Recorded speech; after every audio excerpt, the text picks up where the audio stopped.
1001 Ways to Cope with Stress.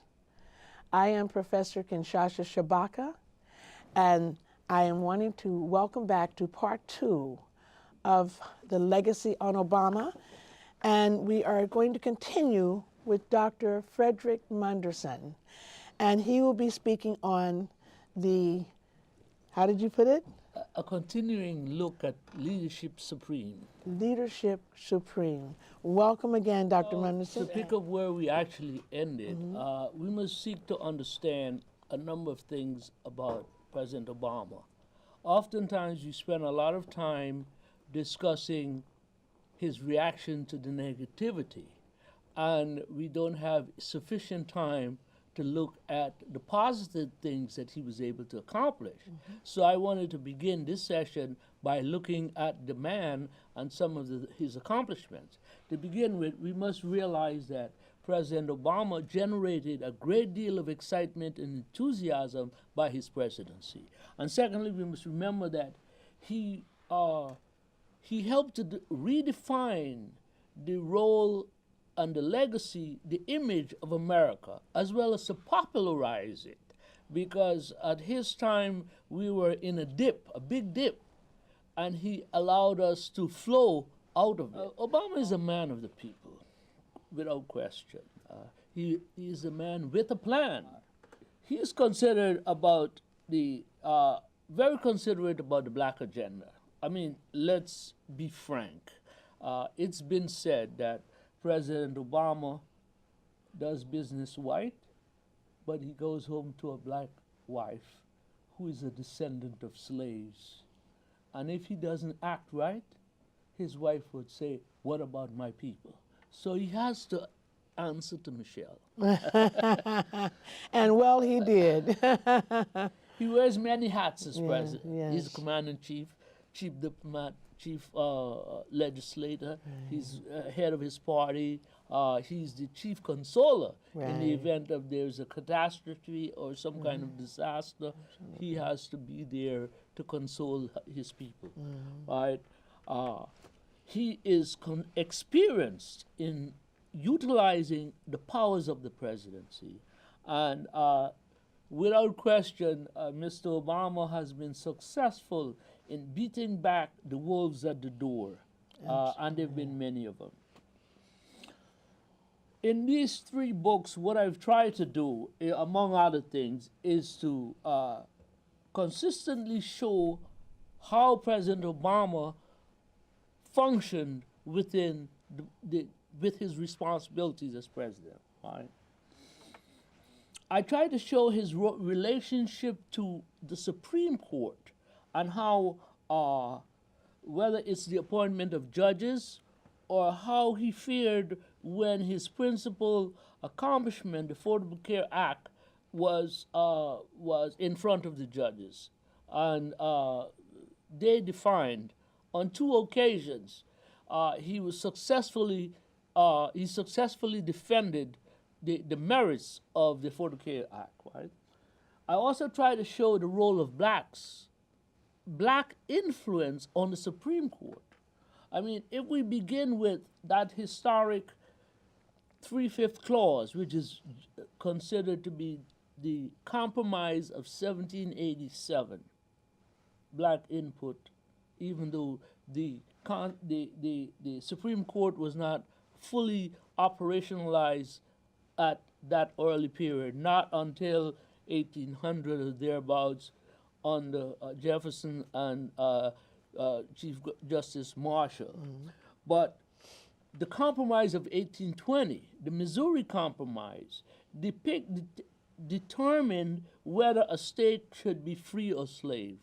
And the blacks, the role of, or the influence of blacks having on that significant legislation and Supreme Court ruling determined which way the nation was heading. Okay, we're concerned about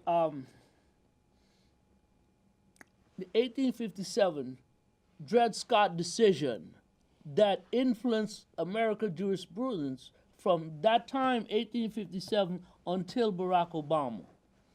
It's important. It's significant. The Civil War amendments, the 13th, 14th, and 15th, because in the many challenges made to the 13th, 14th, and 15th Amendment that freed the slaves, gave them citizenship and the right to vote, the Supreme Court had a role in determining how valid these legislative milestones truly were.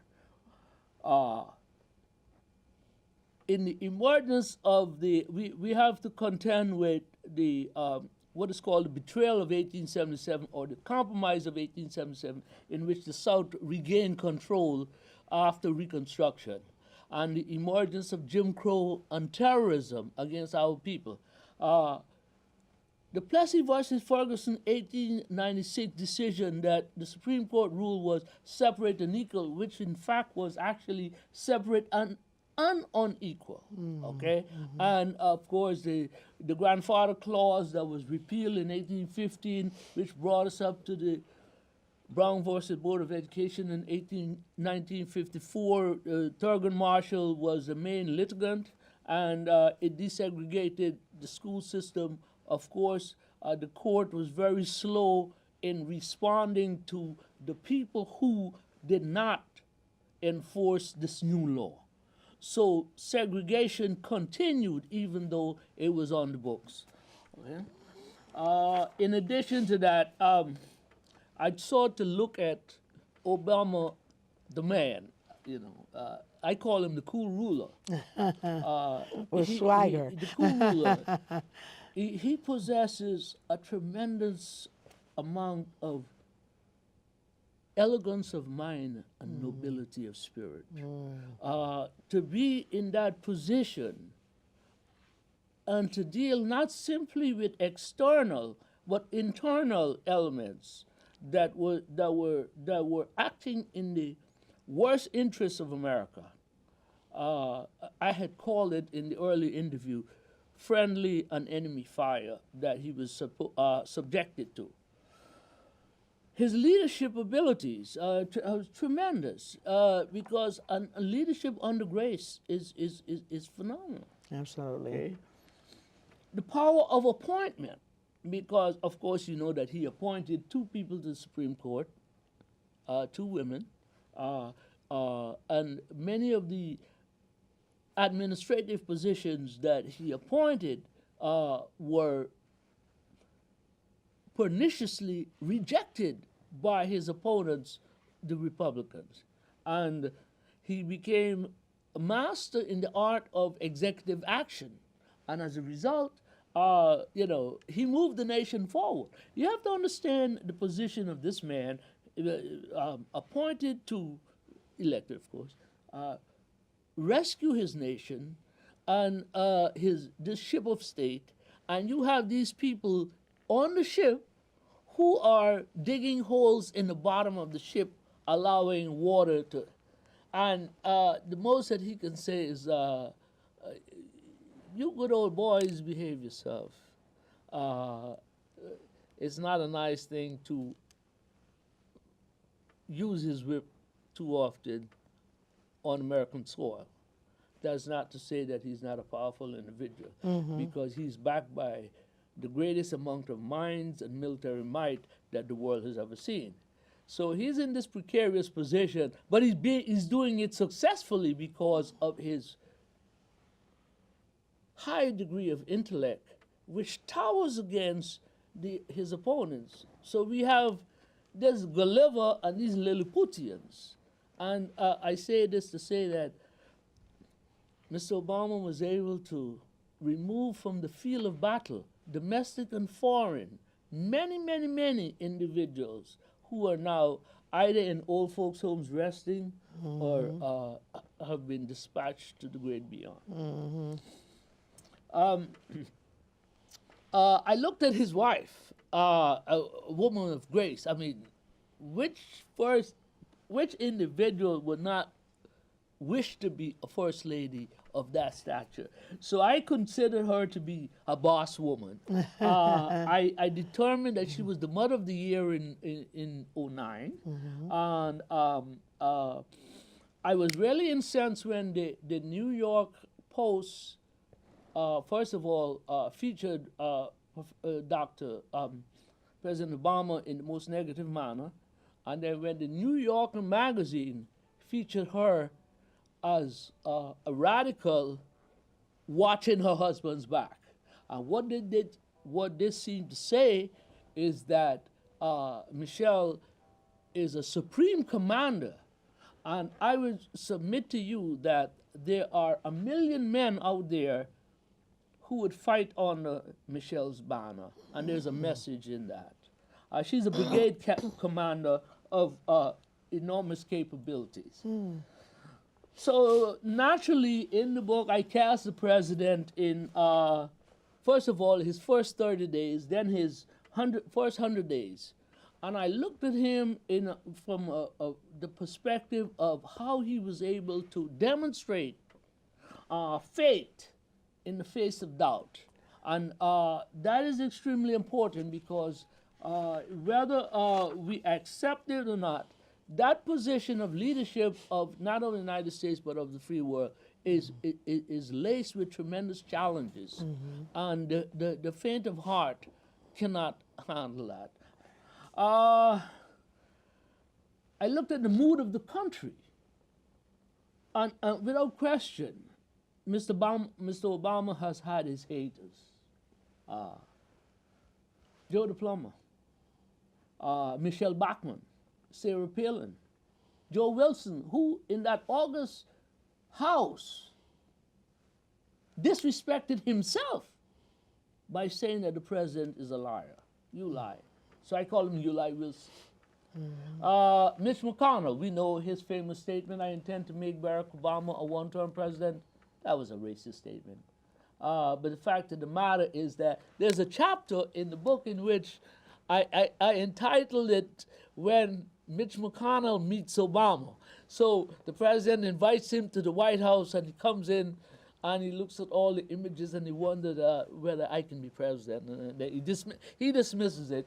And then, the president invites him to coffee, and they sit down and they begin discussing and talking about the nation's business.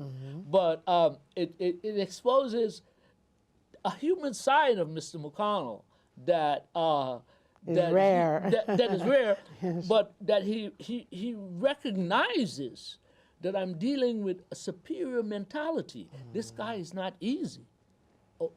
Don't take Obama for granted. Right? Okay. I've always been concerned about simply the facial image of Representative Issa from California. Only when Republicans finally won that this guy seemed as if he had a facial makeover, right? Chavis from Utah, these two people are man. And the sad thing is that they are not conscious that the people that they are speaking to are of an intellect that could decode what they're saying. And what they're not saying. And what they're not saying. And also analyze the statements that they're making. Senator Grassley.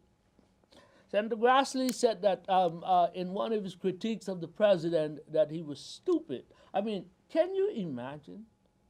This guy became president twice. He's a Harvard and Columbia graduate, okay? And he's well respected all around the world. And you have the temerity to say that. So I call him, each one of these individuals has a moniker. So I call him Stupid Grassley, right? Or Gangster Government, Michelle Bachmann. Poison the Well, Rick Santorum. Senator DeMint. He said, if we stop Obama, it will be his Waterloo. So I said, Waterloo DeMint. And of course, You Lie Wilson, and so forth. And then we must not forget the misuse of the religious pulpit. Here was a pastor from Arizona praying for the death of the president of the United States. Now, my friend from ancient times, his name was Brother Walter Brown of Atlanta, Georgia. And Brother Brown would always say, don't get on the road. Now, if this guy starts praying for the death of the president, either he must continue until today, and the fact that as a pastor he must be phony because the deity to which he's praying is not answering his prayer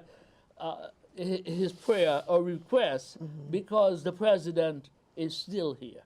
And even more sinister, one of his parishioners, I call him the black protester with guns, he came out because the president went to California, he came out with his weaponry to oppose this first African-American president. And what he was saying is that you're not like me. But little did he know, he's very much like the president, only that he's misguided. All right?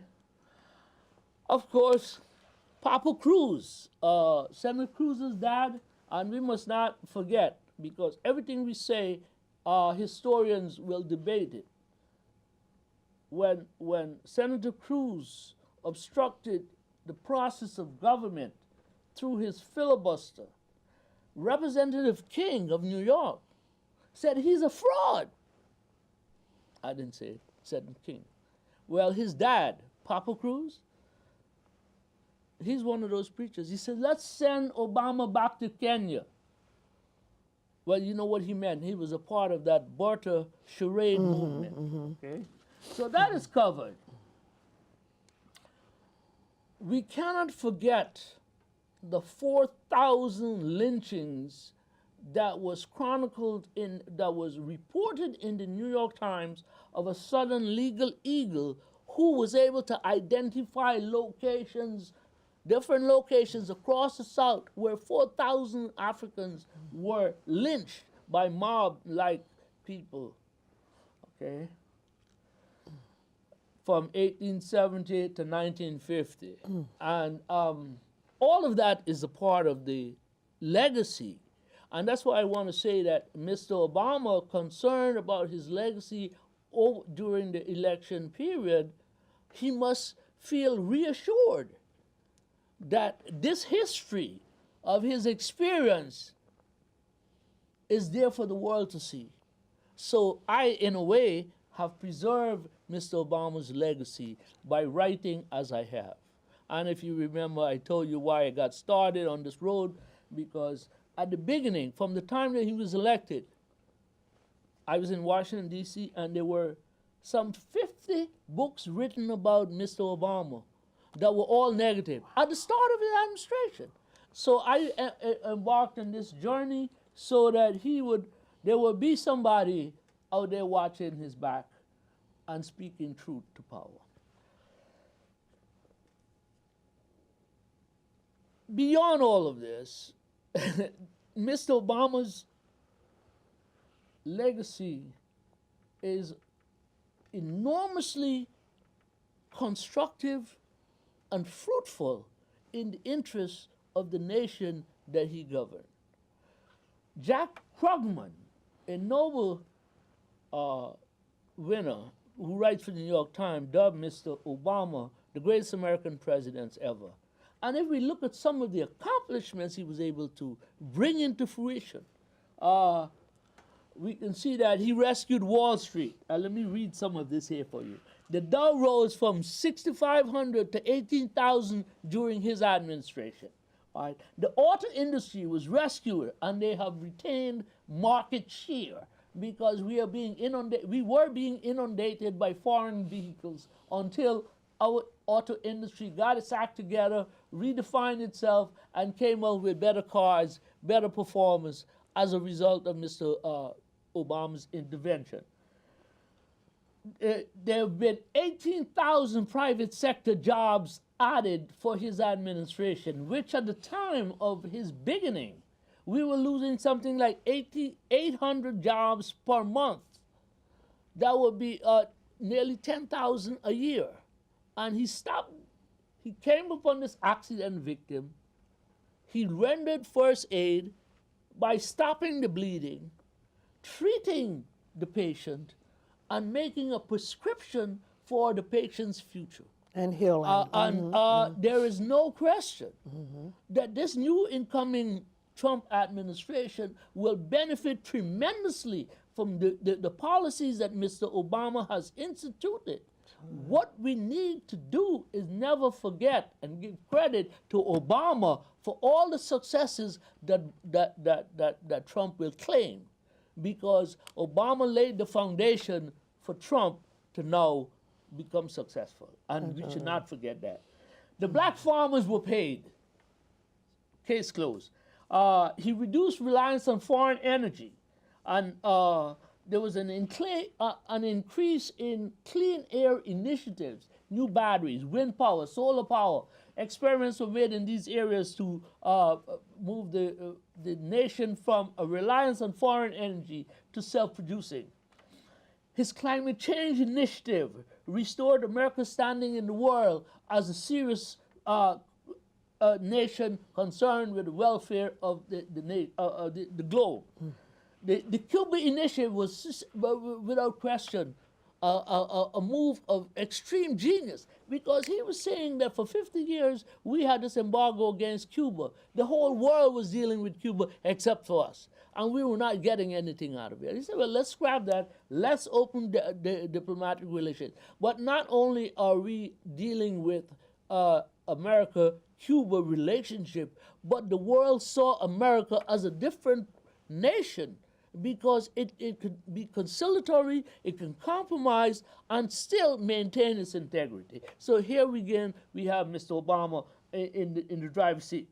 He created My Brother's Keeper and Race to the Top to assist young blacks and minority young people. Lilly Ledbetter, the first act that he did when he assumed power was to sign a law that gave women equal pay for equal work. Gay marriage, same-sex marriage. He recognized that these are American people that have the same rights and responsibilities as everyone else, and therefore he needed to do something. He created an emphasis on community colleges, which is the new form of technical training that is future-oriented. Well, as you know, we said goodbye to Osama bin Laden, and today the Somali pirates are unemployed, thanks to Mr. Al-Qaeda is on the run, and ISIS, even ISIS, with their, are being challenged. He redefined or renegotiated student loan and credit card debts. Without question, Mr. Obama restored America's credibility abroad. He brought the troops home from Iraq and learned and lessened their involvement in Afghanistan. His administration has been scandal-free.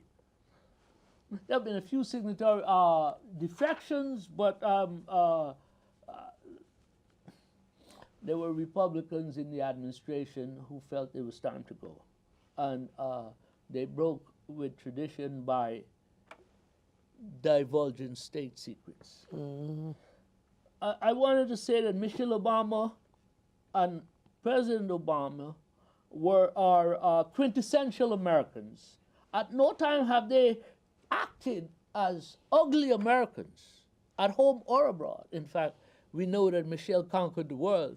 She was dubbed the mighty Michelle because not only is she a fashionista, she has the gift of gab, she's an intellectual, and so forth. This man, Obama, he is a patriot, he's a thinker, he's a consummate leader, he's a consoler-in-chief.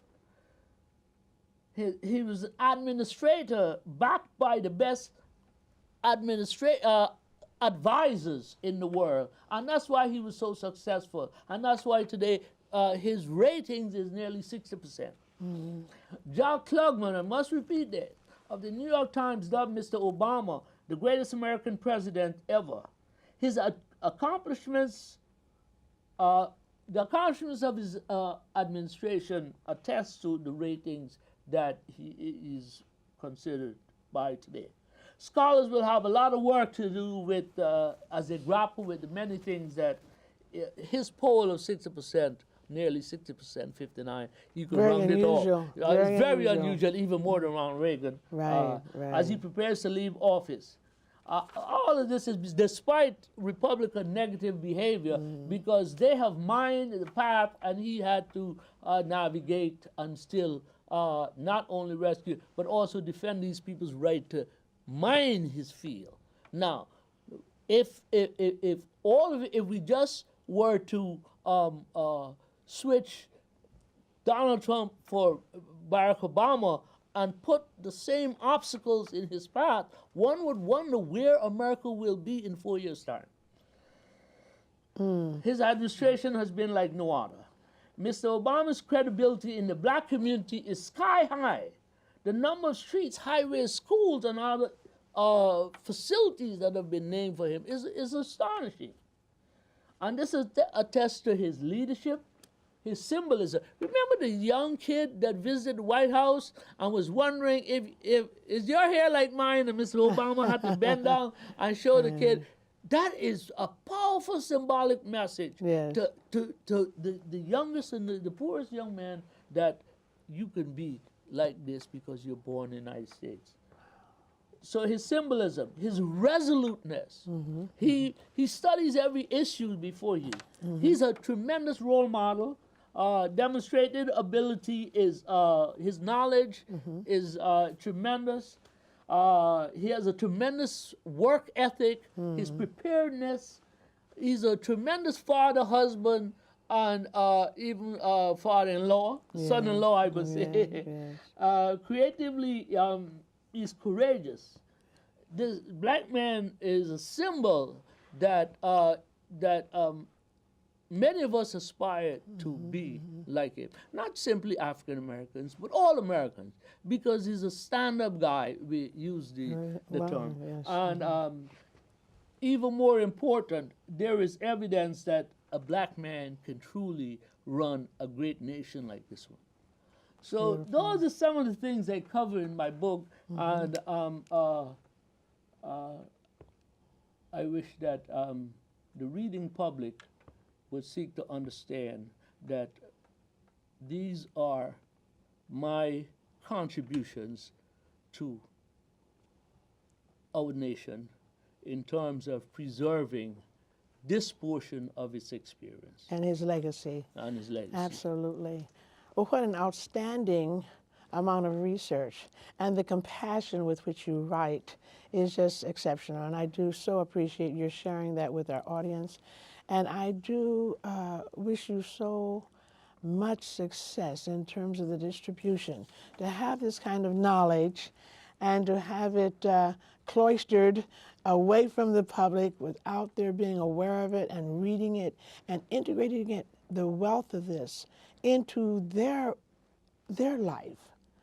An appreciation, but also to absorb some of those qualities. It was just outstanding. you I see. wish that the vehicles that can distribute that can contact me and help to get the message out. Well, this should be in every school. Children should be learning this kind of information on their level of receptivity at a very early age. Well, Dr. Monderson, we thank you so much for this real contribution. Thank you for giving me the opportunity. And you are now witnessing part 2 of the legacy, and we call this part According to look at leadership supremacy, a Right. supreme leadership. Absolutely. We thank you for listening to 1,001 Ways to Cope with Stress. And we thank Dr. Monderson for his exceptional talent and research and presentation. So again, well, thank you. Oh Beautiful. man, it's All a right. pleasure. Thank you so much for allowing me to be right. here to Yes. get the message out. Absolutely. But you know, this should be in every school.